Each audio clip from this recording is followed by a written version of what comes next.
नमस्कार।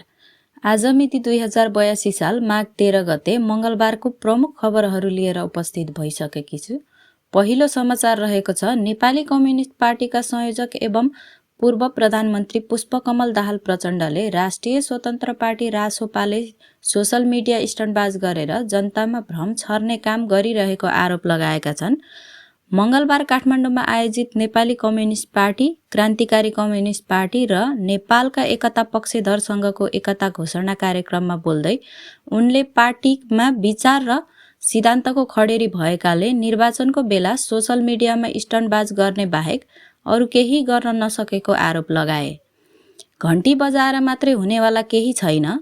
अहिले यहाँ सिद्धान्तको खडेरी, विचारको खडेरी, सोशल मिडियामा स्टन्टबाज गरेको भरमा जनताको दिमाग चाट्ने जो काम भइराखेको छ, यसलाई हामी सबै एकताबद्ध भएर मात्रै क्रस गर्न सकिन्छ, प्रचण्डले भनेका छन्। देखा परेको र त्यस्तो परिस्थितिबाट यो देशलाई कसरी फेरि राष्ट्रियतालाई सुदृढ गर्न सकिन्छ। नेपाली काङ्ग्रेसले आगामी प्रतिनिधि सभा निर्वाचनका लागि देशभरका 165 वटै निर्वाचन क्षेत्रमा उम्मेद्वार तय गरिसकिएको जनाएको छ। मंगलबार पत्रकार सम्मेलन गर्दै काङ्ग्रेसले यस विषयमा जानकारी दिएको हो। पार्टी प्रवक्ता देवराज चालिसेका अनुसार यस पटक काङ्ग्रेसले 106 जना नयाँ उम्मेद्वारलाई चुनावी प्रतिस्पर्धामा अघि सारेको छ। निर्वाचन आयोगले निर्वाचन आचार संहिता उल्लङ्घन गर्ने 5 उम्मेद्वार र 2 सङ्घ संस्थालाई स्पष्टीकरण सोधिएको छ। बालेन शाह, हर्क साम्पाङ, निकोलस भुसार, महेश बस्नेत र शोभा पाठकलाई निर्वाचन आयोगले आचार संहिता उल्लङ्घन गरेको भन्दै स्पष्टीकरण सोधेको छ।